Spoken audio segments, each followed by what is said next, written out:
जल की मिठास।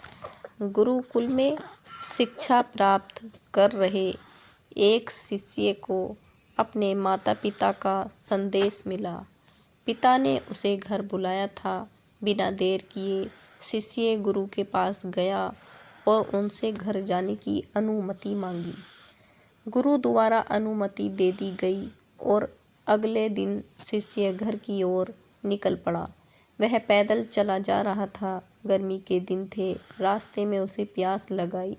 वह पानी का स्रोत ढूंढते हुए आगे बढ़ने लगा। रास्ते एक किनारे उसे एक कुआं दिखाई पड़ा। उसने कुएं से पानी निकाला और अपनी प्यास बुझाई। उस कुएं का पानी शीतल और मीठा था। शिष्य उसे पीकर तृप्त हो गया। वह आगे बढ़ने को हुआ ही था कि उनके मन में विचार आया, इतना मीठा जल मैंने आज तक कभी नहीं पिया। मुझे गुरुजी के लिए यह जल ले जाना चाहिए।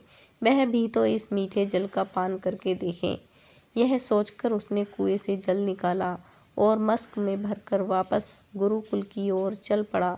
गुरुकुल में उसे देख गुरुजी ने चकित होकर पूछा, वत्स, तुम इतनी जल्दी लौट आए?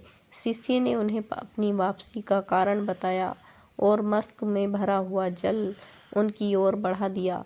गुरुजी ने यह जल पिया और बोले, वत्स, ये तो गंगा जल की तरह है। इसे ग्रहण कर मेरी आत्मा तृप्त हो गई। गुरु के शब्द सुन शिष्य प्रसन्न हो गया। उसने पुनः गुरु से आज्ञा ली और अपने घर की ओर निकल गया।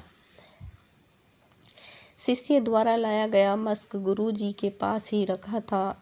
उसमें कुछ जल अब भी शेष था। उस शिष्य के जाने के थोड़ी देर बाद गुरुकुल का एक छात्र गुरुजी के पास आया। उसने वह जल पीने की इच्छा जताई तो गुरुजी ने उसे मस्क दे दिया। छात्र ने मस्क के जल का एक घूंट अपने मुंह में भरा और तुरंत बाहर थूक दिया।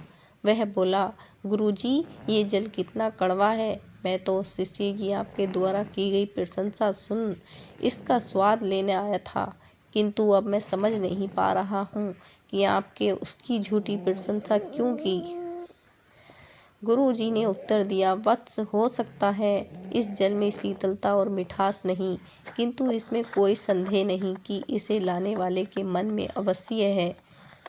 जब उसने वह जल पिया तो मेरे प्रति मन में उमड़े प्रेम के कारण वह मस्क में जल भरकर गुरुकुल वापस लौट आया, ताकि मैं उस जल की मिठास का अनुभव कर सकूं।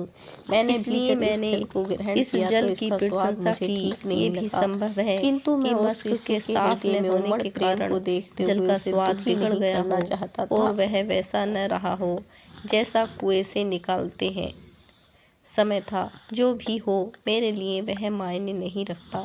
जो मायने रखता है वह है उस शिष्य का मेरे प्रति प्रेम। उस प्रेम की मिठास मेरे लिए जल की मिठास से अधिक महत्वपूर्ण है। इस कहानी से हमें ये सीख मिलती है, हमें किसी भी घटना का सकारात्मक पक्ष देखना चाहिए। नकारात्मक पक्ष देखकर न सिर्फ हम अपना मन मलिन करते हैं, बल्कि दूसरों का भी, इसलिए सदा अच्छाई पर ध्यान दें। तो दोस्तों, आपको हमारी ये कहानी कैसी लगी, इसे लाइक और हमारे चैनल को प्लीज़ सब्सक्राइब ज़रूर करना और आगे हमारी कहानियों को ज़रूर शेयर करना। धन्यवाद।